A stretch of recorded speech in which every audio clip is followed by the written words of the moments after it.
நான் எந்த குற்றமும் செய்யவில்லை. இவர்களை பாதுகாத்து வைக்க வேண்டியது ஒரு மனிதாபிமான கடமை. ஆகவே நான் இந்த விடுதலை புலிகளை நான் என் வீட்டிலே வைத்து பாதுகாத்து வந்தேன். என் மனச்சாட்சிப்படி நான் செய்தது நியாயம். உங்கள் சட்டப்படி என்ன தண்டனை கொடுக்க முடியுமோ அதை கொடுத்துக் கொள்ளுங்கள். திராவிட இயக்கத்தினுடைய தியாக வரலாற்றில் அங்கே உடையார்பாளையம் வேலாயுதம் மரக்கிளையிலே தூக்கிலே தொங்கிடப்பட்டாரே, அடித்து கொல்லப்பட்டு அந்த தியாகத்தை மறக்க முடியுமா? இதை அண்ணன் கலைஞர் அவர்கள் இருந்து கேட்க கொடுத்து வைக்கவில்லையே என்று நான் நினைத்தேன். எத்தனை சோதனைகள் வந்தாலும் அதை எதிர்த்து நிற்கக்கூடிய வீராதி வீரர்கள் இந்த மண்ணிலே இருக்கிறார்கள். 8 துண்டுகளாக வெட்டி போடப்பட்டாரே மாவீரன் KVK சாமி தூத்துக்குடி மாநகரிலே, அந்த தியாகத்தை மறக்க முடியுமா? அதை போல எத்தனையோ சகோதரர்கள் தங்கள் உயிர்களை திராவிட இயக்கத்துக்காக தந்திருக்கிறார்கள். அந்த தியாக பரம்பரையை நீங்கள் ஒன்றும் அழிக்க முடியாது. என்னுடைய வீட்டில் என் தாயார் மாரியம்மாள் 137 விடுதலை புலிகளை 1.5 வருட காலம் உணவும் வழங்கி அவர்களை வீட்டிலே பாதுகாத்து வைத்திருந்தார். அதன் பிறகு போலீசார் வரக்கூடும் என்ற நிலையில் பாளையங்கோட்டையிலே ஒரு வீடு எடுத்து அங்கே தங்க வைத்திருந்தான். போலீஸ் வரப்போகிறது என்ற தகவல் எனக்கு கிடைத்தது. நான் அவனுக்கு தகவல் அனுப்பினேன். அவன் தன்னுடைய மனைவி எல்லோரையும் ஊருக்கு அனுப்பிவிட்டு அவன் மாத்திரம் அந்த 19 பேரோடு அங்கே இருந்தான். போலீஸ் வந்தது. DSP பரவேசம் ரொம்ப நல்ல மனிதர். அவர் தனியாக அழைத்து, ரவி ஏதாவது ஆயுதங்கள் ஏதாவது இருக்கிறதா, இருந்தால் அப்புறப்படுத்தி விடுங்கள் என்று. இல்லை, ஒரு ஆயுதமும் இல்ல, துப்பாக்கி ஒண்ணுங்க கிடையாது, பையங்க மட்டும்தான் இருக்காங்க.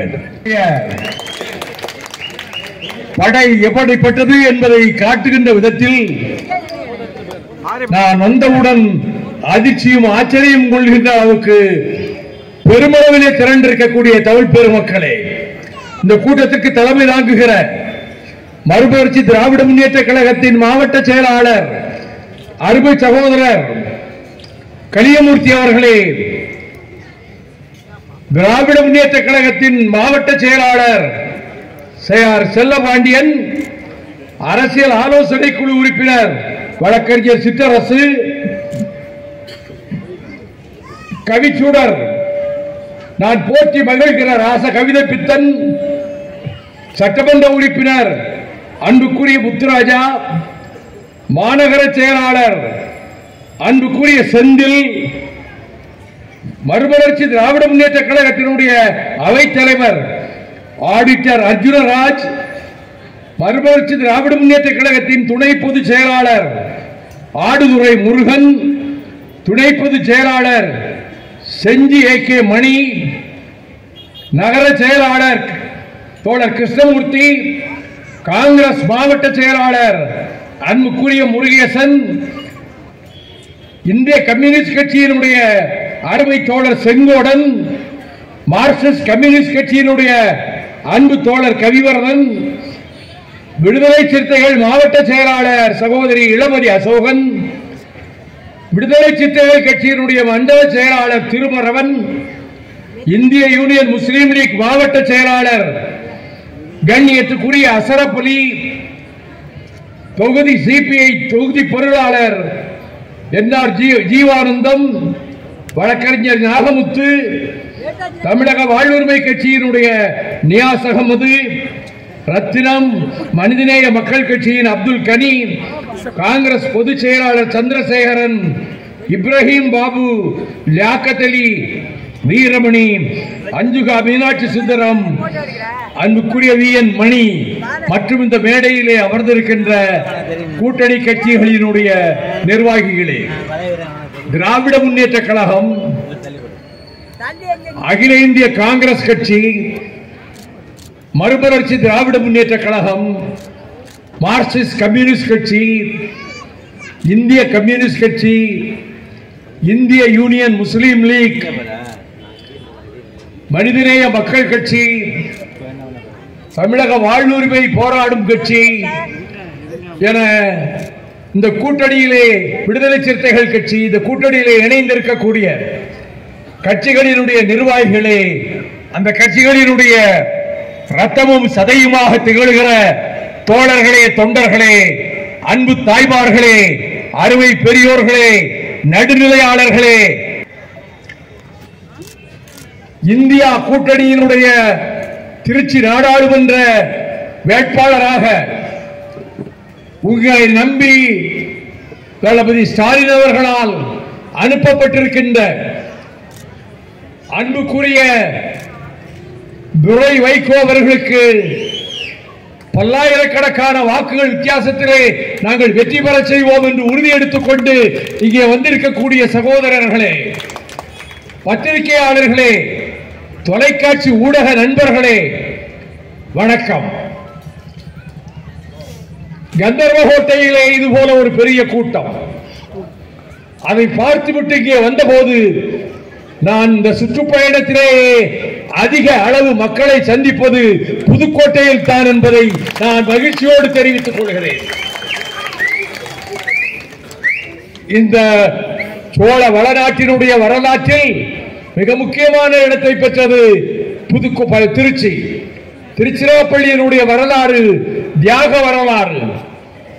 பாஞ்சாலங்குறிச்சி தோற்றதற்கு பிறகு சிறையை உடைத்துக் கொண்டு வெளியே வந்த ஊமைத்துறை 7 போர்க்களங்களிலே வெள்ளையர்களை பந்தாடி பரந்தோட செய்து ஆயுத குறையினாலும் எங்கிருந்தும் ஆயுதங்கள் வருவதற்கான வாய்ப்பில்லாததாலும் கடைசி போர்க்களத்திலே தோற்றதற்கு பிறகு இந்த சிவகங்கை சீமைக்கு புதுக்கோட்டை உள்ளிட்ட பகுதிக்கு வந்து அதன் பிறகு கட்டபொம்மன் கட்டை புளியமரத்திலே தூக்கிலிடப்பட்டதற்கு பிறகு விருபாட்சி கோபாலநாயக்கர் தலைமையிலே கள்ளர் நாட்டு மன்னர்கள் எல்லோரும் ஒன்று சேர்ந்து கேரளத்திலே இருக்கக்கூடிய பழசிராஜாவும் ஒன்று சேர்ந்து தென்னாட்டிலே பிரிட்டிஷ் எதிர்ப்பு போர் ஒரு படையை அமைத்த நேரத்தில் அந்த படையில் வந்து சேர்ந்து கொண்டவர்கள் மருதுபாண்டியர்கள் அதற்கு தளபதிகளாக இருந்தார்கள். அவர்கள் சில போர்க்களங்களிலே வென்றார்கள். கடைசி போர்க்களத்தில் துப்பாக்கிகளினுடைய ரவைகள் ஆயிரக்கணக்கிலே பாய்ந்ததால் அவர்கள் அனைவரும் மடிந்தார்கள். திருப்பத்தூரில் 500க்கு மேற்பட்ட வீரர்கள், வயதில் குறைந்த பிள்ளைகள் முதற்கொண்டு தூக்கிலே தொங்கிவிடப்பட்டார்கள். ஜலியன் வாலாபாக்கை விட கொடூரமான நிகழ்ச்சி அது. திருப்பத்தூரிலே அவர்கள் 3 நாட்கள் தூக்கிலே தொங்கிக் கொண்டிருந்தார்கள். அப்படிப்பட்ட தியாக வரலாற்றுக்குரிய மருதுபாண்டியர்கள் ஒரு 1801 ஜூன் மாதம் ஒரு பிரகடனம் செய்தார்கள். அந்த பிரகடனத்தை கொண்டு போய் திருச்சி மலைக்கோட்டையிலே போய் ஒட்டினார்கள். அந்த கோட்டையினுடைய வாசலிலே கதவிலே ஒட்டினார்கள். அந்த போதுகிற பாதையெல்லாம் ஒட்டினார்கள்.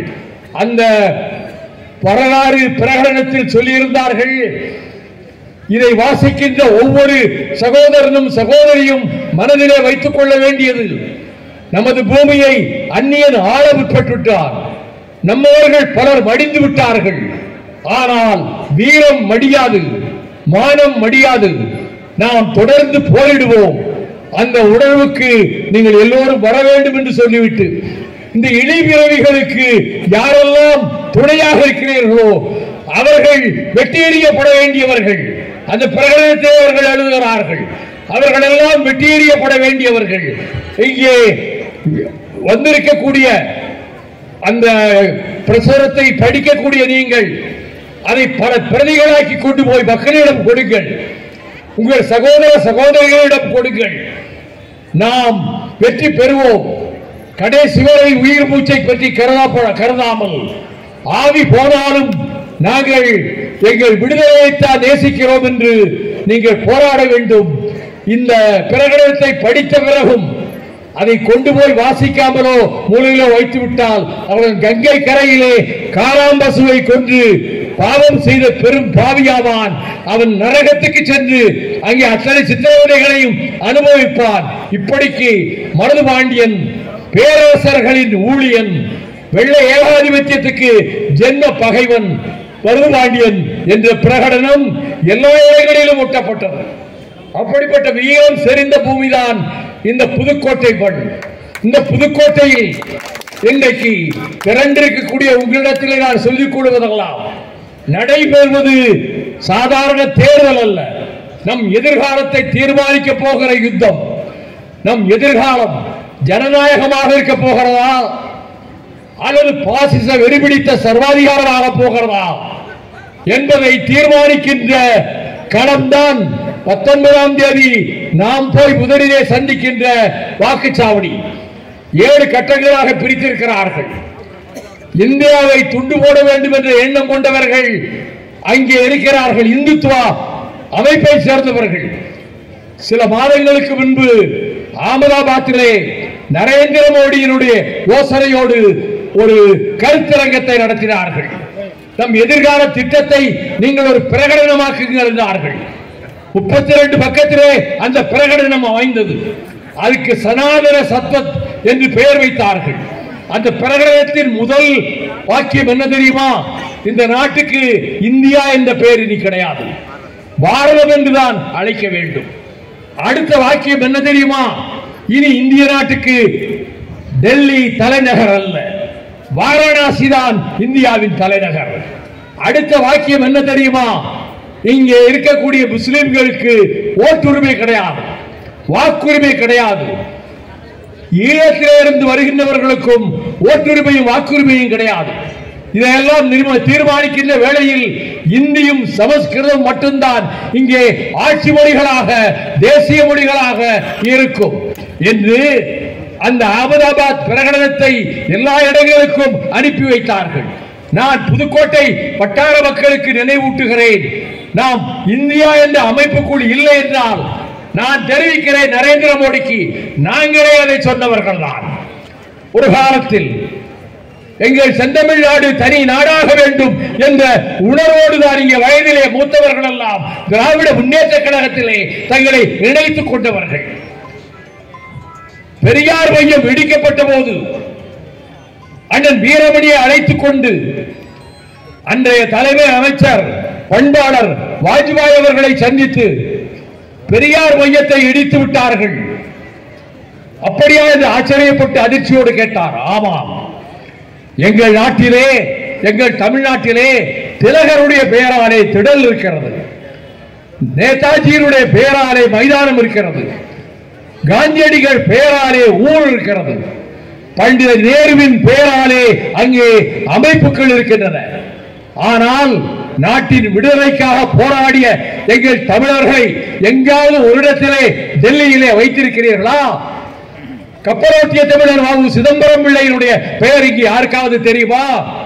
தென்னாட்டிலே இருந்து போராடிய வீரர்களினுடைய சிலைகள் ஏதாவது இங்கே இருக்கிறதா? ஆகவே நாங்கள் ஒரு காலத்திலே தனிநாடு கட்டவர்கள். இவர் இன்னும் அதை கேட்டுக் கொண்டிருக்கக்கூடிய திராவிடர் கழகத்தை சேர்ந்தவர் வீரமணி என்று எனக்கு நன்றாக தெரியுமே.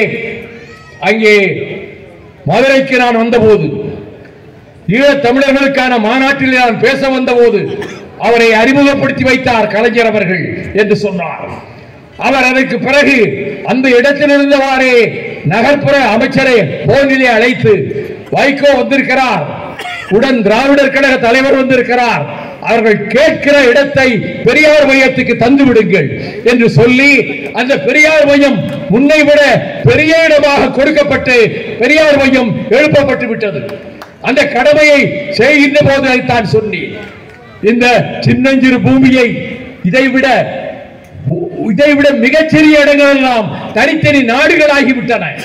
நாங்கள் இந்திய நாட்டினுடைய ஒருமைப்பாட்டை ஏற்றுக்கொண்டவர்களாக காஷ்மீர் பனிமலையிலிருந்து குமரி கடல் வரையிலும் பறந்து விரிந்து கிடக்கின்ற இந்த உபகண்டத்தின் ஒருமைப்பாட்டை ஏற்றுக்கொண்டுதான் திராவிட முன்னேற்ற கழகமும் மறுமலர்ச்சி திராவிட முன்னேற்ற கழகமும் இருக்கிறது.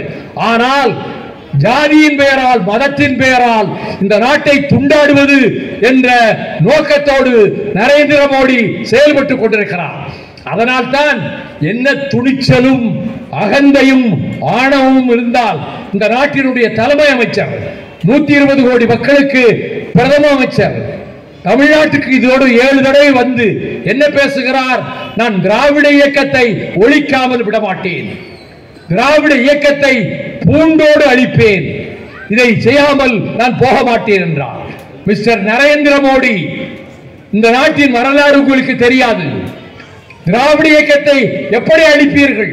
டி.எம். நாயரும் நடேசனாரும் தியாகராயரும் 18 இடத்தில் தந்தை பெரியாரும் பேரறிஞர் அண்ணாவும் பட்டுக்கோட்டை அழகிரியும் போன்றவர்கள் அதை கட்டி காத்து வளர்த்து டாக்டர் கலைஞர் அவர்கள் அதை மாபெரும் சக்தியாக உருவாக்கி இன்றைக்கு இந்தியாவிலே இருக்கக்கூடிய கட்சிகளிலேயே நெஞ்சுறுதி வாய்ந்த தொண்டர்களை கொண்ட கட்சி திராவிட முன்னேற்ற கழகம் என்று சொல்லக்கூடிய நிலைமைக்கு வந்ததனால் இந்தியா என்ற இந்த கூட்டமைப்பு கூட்டப்பட்ட போது டெல்லியிலும் மும்பையிலும் பெங்களூர் மாநகரிலும் நானும் போய் அதிலே கலந்து கொண்டேன். அப்பொழுது எல்லா மாநில முதல்வர்களும் நம்முடைய முதலமைச்சரை தான் நோக்கி வருகிறார்கள். இதை அண்ணன் கலைஞர் அவர்கள் இருந்து கேட்க கொடுத்து வைக்கவில்லையே என்று நான் நினைத்தேன். எத்தனை சோதனைகள் வந்தாலும் அதை எதிர்த்து நிற்கக்கூடிய வீராதி வீரர்கள் இந்த மண்ணிலே இருக்கிறார்கள். திராவிட இயக்கத்தினுடைய தியாக வரலாற்றில் அங்கே உடையார்பாளையம் வேலாயுதம் மரக்கிளையிலே தூக்கிலே தொங்கிடப்பட்டாரே, அடித்து கொல்லப்பட்டு அந்த தியாகத்தை மறக்க முடியுமா? 8 துண்டுகளாக வெட்டி போடப்பட்டாரே மாவீரன் KVK சாமி தூத்துக்குடி மாநகரிலே, அந்த தியாகத்தை மறக்க முடியுமா? அதை போல எத்தனையோ சகோதரர்கள் தங்கள் உயிர்களை திராவிட இயக்கத்துக்காக தந்திருக்கிறார்கள்.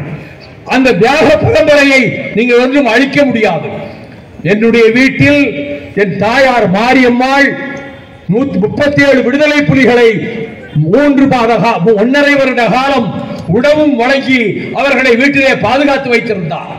அதன் பிறகு போலீசார் வரக்கூடும் என்ற நிலையில் பாளையங்கோட்டையிலே ஒரு வீடு எடுத்து அங்கே தங்க வைத்திருந்தான். போலீஸ் வரப்போகிறது என்ற தகவல் எனக்கு கிடைத்தது. நான் அவனுக்கு தகவல் அனுப்பினேன். அவன் தன்னுடைய மனைவி எல்லோரையும் ஊருக்கு அனுப்பிவிட்டு அவன் மாத்திரம் அந்த 19 பேரோடு அங்கே இருந்தான். போலீஸ் வந்தது. டிஎஸ்பி பரவேசம் ரொம்ப நல்ல மனிதர். அவர் தனியாக அழைத்து, ரவி ஏதாவது ஆயுதங்கள் ஏதாவது இருக்கிறதா, இருந்தால் அப்புறப்படுத்தி விடுங்கள் என்று. இல்லை, ஒரு ஆயுதமும் இல்லை, துப்பாக்கி ஒண்ணுங்க கிடையாது, பையங்க மட்டும்தான் இருக்காங்க. அதன் பிறகு கைது செய்து கொண்டு போய் கோர்ட்டிலே நிறுத்தினார்கள். நீ குற்றவாளியா என்று கேட்டார் நீதிபதி. நான் எந்த குற்றமும் செய்யவில்லை. இவர்களை பாதுகாத்து வைக்க வேண்டியது ஒரு மனிதாபிமான கடமை. ஆகவே நான் இந்த விடுதலை புலிகளை நான் என் வீட்டிலே வைத்து பாதுகாத்து வந்தேன். என் மனச்சாட்சிப்படி நான் செய்தது நியாயம். உங்கள் சட்டப்படி என்ன தண்டனை கொடுக்க முடியுமோ அதை கொடுத்துக் கொள்ளுங்கள் என்று சொன்னார். இப்பொழுது நியூட்ரினோ உள்ளிட்ட பல திட்டங்களை கொண்டு வர நினைக்கிறார்களே, அதில் குறிப்பாக புதுக்கோட்டை உள்ளிட்ட, தஞ்சை உள்ளிட்ட, திருவாரூர் உள்ளிட்ட, நாகை உள்ளிட்ட, அரியலூர் உள்ளிட்ட இந்த பகுதிகளெல்லாம் ஹைட்ரோ கார்பன் கேஸ் எடுக்க வேண்டும் என்று ONGCக்கு டெண்டர் கொடுத்திருக்கிறார்கள். நான் 1 மாத காலம் ஊராக வந்தேன். நீங்கள் எல்லாம் மாவட்ட எல்லைக்கு வந்தீர்கள். காரணம், அங்கே ஒரு தீர்மானம் போட்டார்கள். ஜனசங்கத்திலிருந்து பிஜேபிக்கு வந்த அமைச்சர் உயிரோடு இல்லை, அனந்தகுமார் பெங்களூரிலே இருந்தவர். டெல்லியிலே அவர் வீட்டில், அமைச்சர் வீட்டிலே ஒரு கூட்டம் போட்டார்கள். அதற்கு அனைத்து பிஜேபி உறுப்பினர்களும் கட்சி தலைவர்களும் அந்த கூட்டத்திலே கலந்து கொண்டார்கள். ஜவடேகர் அவர் கர்நாடகத்துக்காரர் அல்ல, அவரும் அங்கே வந்தார். சதானந்த கவுடா வந்தார். எல்லா மந்திரிகளும் வந்தார்கள். அப்பொழுது நாம் மேகதாட்டு அணையை கட்டி தீர வேண்டும், அதை இன்றைக்கே ஒரு முடிவெடுக்க வேண்டும் என்று சொன்னார்கள். அப்பொழுது மேகதாட்டு அணையை நாங்கள் கட்டி தீர்வோம், அதற்கு எவ்வளவு எதிர்ப்பு வந்தாலும் நாங்கள் அதிலிருந்து பின்வாங்க மாட்டோம் என்று சொன்னபோது பிரகாஷ் ஜவடேகர் சொன்னார், உங்களை யாரும் தடுக்க போவதில்லை, மத்திய சர்க்கார் வெளிப்படையாக உங்களுக்கு அனுமதி கொடுக்காது, ஆனால் நீங்கள் கட்டிக்கொள்ளுங்கள், நாங்கள் சொல்வது போல் சொல்வோம், உங்களை தடுக்க மாட்டோம் என்று சொன்னதை 2014 டிசம்பர் 7ஆம் தேதி சொன்னதை 8ஆம் தேதி இந்து பத்திரிகையிலே முதல் பக்கத்திலே போட்டார்கள். அனந்தகுமார் வீட்டிலே இப்படி ஒரு சதியாலோசனை நடந்தது. அங்கே இப்படி ஒரு முடிவு செய்திருக்கிறார்கள். காவிரி தீரத்தை அழிக்கக்கூடிய முடிவு. இதை புதுக்கோட்டையும் பாதிக்கப்பட்டிருக்கிறது. எனவே இந்த காவிரி தீரத்தை காப்பாற்ற வேண்டுமானால் தமிழகம் ஒன்றுபட்டு எழ வேண்டும் என்று இந்து பத்திரிகை எழுதியது. நான் உடனே ஒரு கூட்டத்தை போட்டேன். காவிரி பாதுகாப்பு இயக்கம் என்ற ஒரு அமைப்பை ஏற்படுத்தினேன். டாக்டர் கலைஞர் அவர்களுக்கு கடிதம் எழுதினேன். ஆர்வீர் அண்ணன் டாக்டர் கலைஞர் அவர்களுக்கு நீண்ட இடைவெளிக்கு பிறகு இந்த கடிதத்தை எழுதுகிறேன். நெஞ்சில் ரத்தம் சொட்ட சொட்ட வேதனையோடு எழுதுகிறேன். நம்முடைய தமிழகத்தை பாலைவனமாக்குவதற்கு, எத்தியோப்பியாவை போல பாலை நிலமாக்குவதற்கு மத்திய சர்க்கார் திட்டம் தீட்டிவிட்டது. கர்நாடகத்துக்காரன் மேகதாட்டு அணை கட்டப் போகிறான். இதை தடுப்பதற்காகத்தான் நான் காவிரி பாதுகாப்பு இயக்கத்தை ஆரம்பித்திருக்கிறேன். தங்கள் பிரதிநிதியை நீங்கள் அங்கே அனுப்ப வேண்டும் என்று எழுதியிருந்தேன். அதே போல மாவட்ட செயலாளரும் சட்டமன்ற உறுப்பினருமான துரை சந்திரசேகரன் அவர்களும் TKS இளங்கோவன் அவர்களையும் அவர் அனுப்பி வைத்தார். டாக்டர் கலைஞர் அனுப்பி வைத்தார். ஆனால் அன்றைய முதலமைச்சருக்கும் ஒரு கடிதம் அனுப்பினேன். ஆனால் எந்த பயனும் இல்லை. உணர்வு இருந்தால் தானே பயன் இருக்கும். அவர்கள் யாரையும் அனுப்பவில்லை. அந்த கூட்டத்திலே முடிவெடுத்தோம், நாம் வேலை நிறுத்தம் செய்வோம். மத்திய சர்க்காருடைய அலுவலகங்கள் எல்லாம் முற்றுகையிடுவோம். மத்திய சர்க்கார் அலுவலகத்துக்கு போகிற சகோதரர்களை நம்மை அழிக்க பார்க்கிறான் கர்நாடகத்துக்காரன். டெல்லி பச்சை கொடி காட்டி விட்டது. நீங்கள் அனைவரும் இந்த அலுவலகங்களை இயங்கிவிடக் கூடாது என்று சொல்லி அதே போல போராட்டம் நடத்தி நாங்கள் கைதானோம். இதற்கு பிறகு காவிரி பிரச்சனை கொழுந்து விட்டு எரிந்து கொண்டிருந்த நேரத்தில் காவிரியை பாதுகாப்பதற்காக இந்த உங்கள் மாவட்டம் உள்ளிட்ட இந்த சோழ வடநாடு சீறி எழுந்த அந்த நேரத்தில் கடலூரிலே பொதுக்கூட்டம், இந்த பகுதியெல்லாம் சுற்றிவிட்டு ஸ்டாலின் அவர்கள் அங்கே வருகிறார்கள். அங்கே அந்த கூட்டத்தில் நானும் பேசினேன். பேசிவிட்டு இரவோடு இரவாக தஞ்சாவூருக்கு வந்தேன். வழக்கமாக தங்குகிற அரசு விடுதியிலே தங்கினேன். காலையிலே தொலைக்காட்சி திருப்பினேன். வரிசையாக காட்சிகளை பார்த்துக் கொண்டே வந்தேன். அதிலே ஒரு காட்சி, இங்கே ஒரு விபரீதம் நடந்து விட்டது. விருதுநகருக்கு பக்கத்தில் 8 கிலோமீட்டர் தொலைவிலே ஒரு இளைஞன் தீக்குளித்து உயிருக்கு போராடி கொண்டிருக்கிறான். அவன் பெயர் சரவண சுரேஷ். இது தொலைக்காட்சியிலே ஓடியது. என் மனைவியினுடைய சொந்த அண்ணன், மூத்த அண்ணனுடைய மகன், எனக்கு ஒவ்வொரு தேர்தலிலும் பக்கபலமாக இருப்பவன். அவன் தான் தீக்குளித்திருக்கிறான். 5 லிட்டர் பெட்ரோலை மேலே ஊற்றி தீக்குளித்திருக்கிறான். அவனை அதற்கு பிறகு தெரிந்து காரிலே மதுரை அப்பல்லோ ஆஸ்பத்திரிக்கு கொண்டு வருகிறார்கள். அப்பொழுது அவன் சொல்லுகிறான் தன் தந்தையிடம், அம்மாட்ட சொல்லாதீங்க, எனக்கு மருந்து கொடுக்காதீங்க, என்னை ஆஸ்பத்திரிக்கு கொண்டு போகாதீங்க, நான் சாகணும்னு முடிவெடுத்து தான் தீ குளிச்சிருக்கிறேன் என்று சொன்னான். நான் மதுரைக்கு விரைந்து சென்றேன். மதுரையிலே ஆஸ்பத்திரிக்குள்ளே நுழைகிற போதே பேச்சு நின்று விட்டது என்று சொன்னார்கள். அந்த அறைக்குள் சென்றேன். மூச்சு மாத்திரம் இருக்கிறது. இழைத்துக் கொண்டிருக்கிறான். பேச முடியவில்லை. நான் தலையில் அடித்துக் கொண்டு இப்படி செய்து விட்டாயே பாவி, நீ இருந்து வாழ வேண்டியவன் அல்லவா என்று சொன்னேன். அதற்கு பிறகு மறுநாள் அவன் இறந்து விட்டான். நாங்கள் நடைபயணத்தை ஒரு இடத்திலே நிறுத்திவிட்டு நான் அந்த உடலையும் சுமந்து கொண்டு சென்று அவனுடைய பெருமாள்பட்டி கிராமத்து சுடுகாட்டிலே கொண்டு போய் எரித்தோம். ஆக என் குடும்பம் ஒரு உயிரை இழந்தது மட்டுமல்ல, என் தாயார் இந்த மதுக்கடைகளை எதிர்த்த போராட்டத்திலே உண்ணாவிரத காரணத்திலேயே 99வது வயதில் இறந்து போனார். ஆஸ்பத்திரியிலே சொன்னார்கள், போன தடவையே சொன்ன உண்ணாவிரதம் இருக்கக்கூடாது உங்கள் தாயாரே என்று. தண்ணீரும் குடிக்க மாட்டான். ஆகவே என்ன அடிப்படையிலே துரை வைகோ இப்படி வருகிறான் சொன்னால், என்னுடைய குடும்பம் அல்ல, தமிழ்நாட்டுக்கான அந்த குடும்பம் உயிர் பலி கொடுத்திருக்கிறது. தமிழகத்திற்காக உயிர் பலி கொடுத்திருக்கிறது. ஆகவே இந்த தமிழகத்தை பாதுகாக்க வேண்டுமெனில் திராவிட இயக்கம் வலுப்பெற வேண்டும், முன்னிலும் பன்மடங்கு வலுப்பெற வேண்டும். அப்படி வலுப்பெற்றதன் அடையாளமாகத்தான் இங்கே சட்டமன்ற உறுப்பினர்களையும் தலைவர்களையும் பார்க்கிறேன். நிச்சயமாக நம்மால் முடியும். அவன் இந்த காலகட்டத்தில் தான் தலைவர் அவர்கள் தேர்தல் பிரகடனம் போல ஒரு பிரகடனத்தை வெளியிட்டார்கள். அந்த பிரகடனத்தில் தமிழ்நாட்டுக்கு என்னவெல்லாம் தேவை, நீட் தவிர்க்கப்படும், நீட் தேர்வு இங்கே இருக்காது, தமிழகத்திற்கு கொண்டு வரப்பட்டிருக்கக்கூடிய தீங்கான திட்டங்கள் அத்தனையும் ரத்து செய்யப்படும், அதை போல நீங்கள் என்ன திட்டமிட்டிருக்கிறீர்களோ அந்த திட்டங்கள் அனைத்து பாழாகும் என்று அந்த பிரகடனத்திலே, திமுக பிரகடனத்திலே இதையெல்லாம் குறித்து வைத்து நாம் அனைவரும் ஒன்று சேர்ந்து போராட வேண்டும் ஜனநாயகத்தை காப்பதற்கு. காரணம், சர்வாதிகாரம் தான் தலை தூக்கும் என்ற எண்ணத்திலே நரேந்திர மோடி இதை செய்கிறார். இதனால் அவருக்கு என்ன லாபம் இருக்கிறது? இந்த பாராளுமன்ற முறை ஜனநாயகத்தை மாற்றிவிட்டு, பார்லிமெண்டரி சிஸ்டம் ஆஃப் கவர்மெண்ட் அதை மாற்றிவிட்டு, ஜனாதிபதி முறையில் பிரசிடென்சியல் ஃபார்ம் ஆஃப் கவர்மெண்ட், ஜனாதிபதி தான் தலைவர், மற்றவர்கள் எல்லாம் அதற்கு அடங்கி நடக்க வேண்டியவர்கள். அமெரிக்காவை போல, ரஷ்யாவை போல இதையும் ஜனாதிபதி வழியிலே கொண்டு போக வேண்டும் என்ற திட்டத்தை அவர் வைத்திருக்கிறார், தீட்டி வைத்திருக்கிறார். அதற்காகத்தான் இப்பொழுதே அவர் சுற்றி சுற்றி வருகிறார் தமிழ்நாட்டை. இந்தியாவிலேயே நம்மை வலுவோடு எதிர்க்கக்கூடிய கட்சி திராவிட முன்னேற்ற கழகம். தமிழ்நாடு அதை எதிர்க்கும், அதை எப்படி சமாளிப்பது என்று அவர் மீண்டும் மீண்டும் வருகிறார். நாடாளுமன்றத்திலே நேராகவே கேட்பேன், என்ன மனத்தம் இருந்தால் திராவிட இயக்கத்தை அழித்து விடுவோம் என்று சொன்னீர்கள்.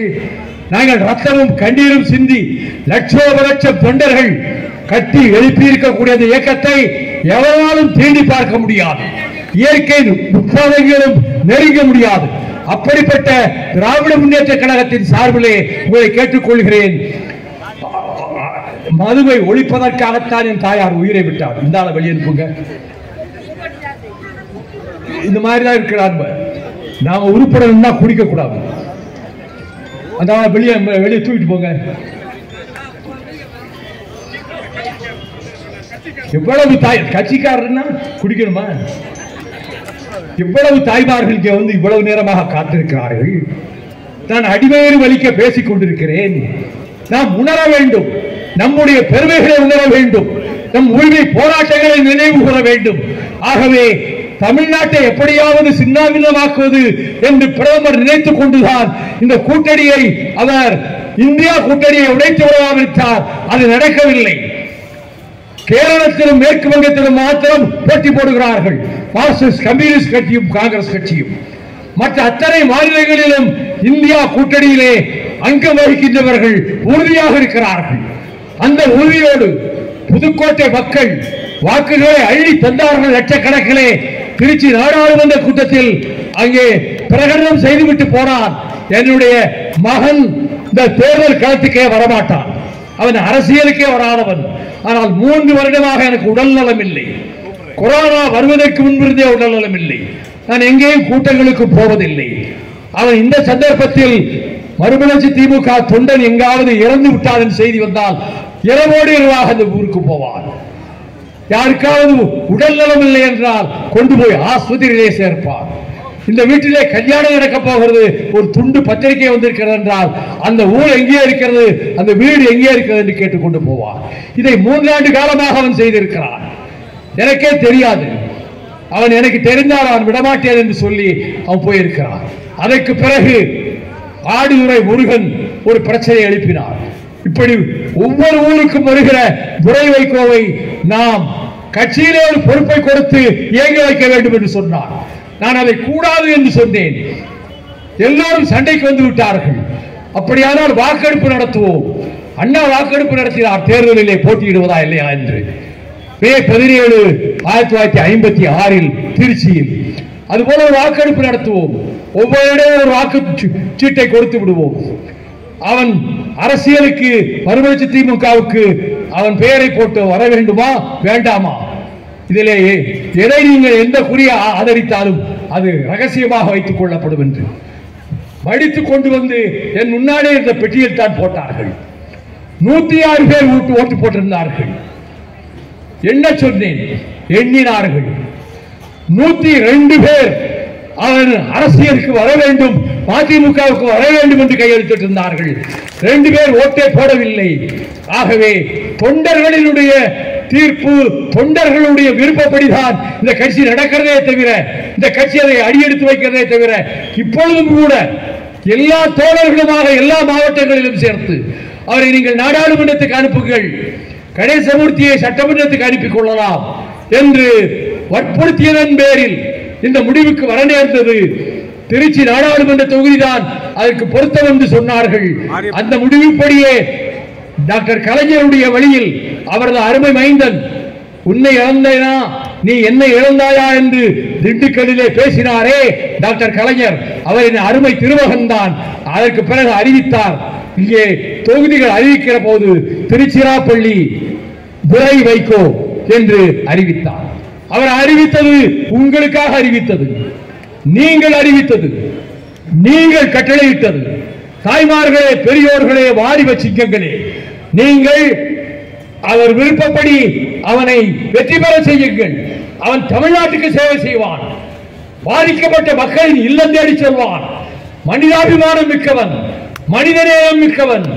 அவன் தலைவருடைய சொல்லுக்கு கட்டுப்பட்டவன். அவர் கண் அசைவுக்கு காத்திருப்பவன்.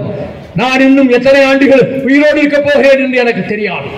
ஆனால் லட்சிய தாகத்தோடு நாங்கள் உருவாக்கி இருக்கிற இந்த இயக்கத்தில் அடுத்து போராடுவதற்கு, உயிரை பற்றி கவலைப்படாமல் போராடுவதற்கு என் மகன் வருவான். பதவிக்காக அல்ல, பொறுப்புக்காக அல்ல. இந்த இயக்கம் தியாகிகளாலே கட்டப்பட்ட இயக்கம், திராவிட முன்னேற்ற கழகத்துக்கு பக்கபலமாக இருக்கிற இயக்கம். ஆகவேதான் அவர் மிகவும் உடல்நலம் புரிந்திருந்த போது ஸ்டாலினிடம் நான் கேட்டேன், அப்பாவை பார்க்கணும், வாங்க என்று அழைத்து கொண்டு போனார். 2 பேரும் தான் போனோம். வைகோ வந்திருக்காருப்பா என்று சொன்னார். என்னை ஏற இறங்க பார்த்தார். அவர் கண்கள் கலங்கி கொண்டிருந்தன. அப்பொழுது நான் சொன்னேன், உங்களுக்கு எப்படி நான் போர்க்கவசமாக போர் வாளாக இருந்தேனோ அதே போல தம்பிக்கும் ஒரு கவசமாக ஒரு வாளாக நான் இருப்பேன் என்று சொன்னபோது அவர் கண்களில் இருந்து கண்ணீர் உருண்டது. அந்த கண்ணீரோடு என் வாழ்க்கையினுடைய பாக்கியம், இவ்வளவு கட்டத்துக்கு பிறகு மீண்டும் கலைஞரிடத்திலேயே வந்துவிட்டேனே என்று என் மனதிற்குள்ளே ஒரு திருப்தி ஏற்பட்டது. அன்பிற்குரியவர்களே, உங்கள் சகோதரனை, உங்கள் பிள்ளையை நீங்கள் நாடாளுமன்றத்துக்கு அனுப்புங்கள். 40க்கு 40 ஜெயிக்க போகிறது.